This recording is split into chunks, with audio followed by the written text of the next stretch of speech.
1. Salam pembuka selamat datang, para penjelajah antariksa dan pengamat langit. Bersiaplah, karena matahari kembali mengirimkan pesan-pesannya yang penuh energi, dan minggu ini, bumi kita akan merasakan denyut nadi kosmiknya. Saya, nama Anda, nama saluran, hadir untuk membawa Anda menyelami atmosfer di sekitar kita, menguraikan misteri cuaca antariksa, dan mempersiapkan Anda menghadapi apa yang akan datang. 2. Hook yang menggoda. Minggu ini, matahari mungkin tidak melepaskan badai besar, tetapi jangan tertipu oleh ketenangan yang menipu. Ada kejutan geomagnetik yang menanti, serangkaian peningkatan aktivitas yang akan membuat magnetosfer bumi berdendang. Gelombang tak terlihat sudah bergerak menuju bumi, membawa sinyal yang mengkhawatirkan. 3. Perakiraan umum seminggu. Secara keseluruhan, minggu dari tanggal 2 hingga 8 Februari 2026 diproyeksikan sebagai periode dengan aktivitas geomagnetik yang relatif tenang, namun dengan beberapa fluktuasi penting. Jangan berharap badai besar, tapi akan ada beberapa hari aktif di mana medan magnet bumi akan sedikit berguncang, terutama di pertengahan minggu. 4. Penjelasan ilmiah, singkat. Apa sebenarnya badai matahari itu? Singkatnya, ini adalah gangguan pada medan magnet bumi yang disebabkan oleh aktivitas matahari. Ketika matahari melepaskan energi raksasa dalam bentuk suar matahari, ledakan radiasi kuat atau coronal mass ejection, CME, semburan besar plasma dan medan magnet, partikel-partikel bermuatan ini melesat melintasi ruang angkasa. Jika mereka menghantam bumi, mereka dapat menekan dan mengganggu magnetosfer kita, memicu apa yang kita sebut badai geomagnetik. Untuk mengukur kekuatan badai ini, kita menggunakan dua skala utama, indeks KP dan tingkat G. Indeks KP adalah skala 0 hingga 9 yang menunjukkan tingkat gangguan medan magnet bumi. KP 0 berarti sangat tenang, sementara KP 9 adalah badai ekstrim. Badai geomagnetik minor atau tingkat G1 dimulai pada KP 5, G2 pada KP 6, dan seterusnya hingga G5 yang paling parah. Semakin tinggi angkanya, semakin besar potensi dampaknya. 5. Kalender badai matahari minggu ini, blok utama. Mari kita bedah hari demi hari, apa yang akan terjadi pada magnetosfer bumi kita, dari tanggal 2 hingga 8 Februari 2026. Senin, 2 Februari 2026, minggu dimulai dengan tenang. Kita akan melihat kondisi KP sekitar 2, menunjukkan magnetosfer yang stabil dan tenang. Ini adalah jendela ketenangan yang sempurna untuk memulai minggu tanpa gangguan signifikan. Selasa, 3 Februari 2026, ketenteraman masih berlanjut.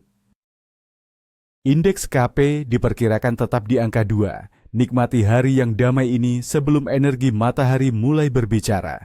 Rabu, 4 Februari 2026, bersiaplah. Pada hari Rabu, kita akan melihat peningkatan aktivitas. Indeks KP diperkirakan melonjak hingga 4. Ini diklasifikasikan sebagai kondisi geomagnetik aktif. Meskipun bukan badai penuh, kapasitas 5 ke atas, ini cukup signifikan untuk dirasakan oleh beberapa individu yang sensitif. Peningkatan ini mungkin terkait dengan aliran angin matahari berkecepatan tinggi dari lubang korona yang memutar matahari, atau sisa-sisa energi dari aktivitas matahari sebelumnya. Kamis, 5 Februari 2026, aktivitas berlanjut. Hari Kamis akan mencatat KP sekitar 4 lagi. Ini menandai puncak ketegangan minggu ini. Bagi sebagian orang, ini bisa menjadi hari yang paling terasa, dengan potensi dampak ringan. Jumat, 6 Februari 2026. Setelah 2 hari aktif, kita akan merasakan sedikit penurunan, namun masih dalam kondisi tidak tenang. Indeks KP diperkirakan menjadi 3. Ini berarti magnetosfer bumi masih sedikit terganggu, namun tidak sekuat hari sebelumnya. Sabtu, 7 Februari 2026. Kondisi tidak tenang berlanjut dengan KP3. Ini adalah sisa-sisa energi dari lonjakan pertengahan minggu. Luangkan waktu untuk bersantai dan menjaga diri. Minggu, 8 Februari 2026. Minggu berakhir dengan KP3 melanjutkan pola tidak tenang. Medan magnet bumi perlahan kembali ke kondisi yang lebih stabil, namun masih merasakan gemanya. Hari paling tegang minggu ini. Hari Rabu, 4 Februari dan Kamis 5 Februari akan menjadi hari-hari dengan aktivitas geomagnetik tertinggi mencapai Kampung 4. Meskipun bukan badai G1, kondisi aktif ini cukup untuk memberikan dampak yang lebih nyata dibandingkan hari-hari tenang lainnya. 6. Potensi konsekuensi. Bagaimana semua aktivitas matahari ini bisa memengaruhi kita di bumi? Bagi manusia, individu yang peka terhadap cuaca, terutama mereka yang memiliki masalah kardiovaskular, mungkin mengalami sakit kepala, pusing, gangguan tidur, kelelahan, atau fluktuasi tekanan darah. Jangan kaget jika Anda merasa sedikit lebih lelah atau mudah tersinggung di hari-hari aktif. Pada teknologi, badai geomagnetik dapat memengaruhi teknologi kita. Sistem navigasi seperti GPS dan GLONASS bisa mengalami penurunan akurasi. Jaringan listrik dapat mengalami fluktuasi, dan komunikasi radio frekuensi tinggi (HF) bisa terganggu. Ini terutama berlaku untuk badai yang lebih kuat, tetapi bahkan aktivitas KP4 pun dapat menyebabkan gangguan ringan. 7. Rekomendasi praktis 5-7 saran. Berikut beberapa tips untuk membantu Anda melewati minggu ini. Untuk kesehatan, 1. Tetap terhidrasi. Minumlah banyak air. Hindari alkohol dan kafein berlebihan, terutama di hari-hari aktif. 2. Tidur yang cukup. Pastikan Anda mendapatkan istirahat yang berkualitas. Jadwalkan tidur yang teratur. 3. Hindari stres berlebihan. Kurangi aktivitas fisik yang berat dan situasi yang memicu stres. Pertimbangkan berjalan-jalan santai. 4. Pantau tekanan darah. Jika Anda memiliki riwayat tekanan darah tinggi, pantau secara rutin dan ikuti saran dokter. 5. Makan sehat.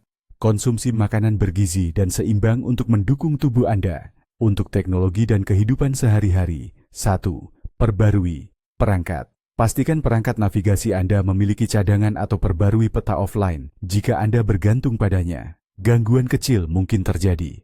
2. Waspada jaringan listrik.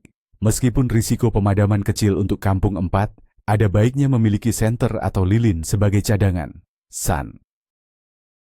Perhatikan komunikasi. Jika Anda menggunakan radio HF, waspadai potensi gangguan sinyal. 8. Peringatan penting plus perpisahan. Ingatlah, perakiraan cuaca antariksa ini bersifat awal dan dapat berubah sewaktu-waktu seiring dengan aktivitas matahari yang dinamis. Ilmuwan terus memantau matahari dan memperbarui data mereka. Jadi, tetaplah terhubung dengan saluran ini untuk pembaruan terbaru.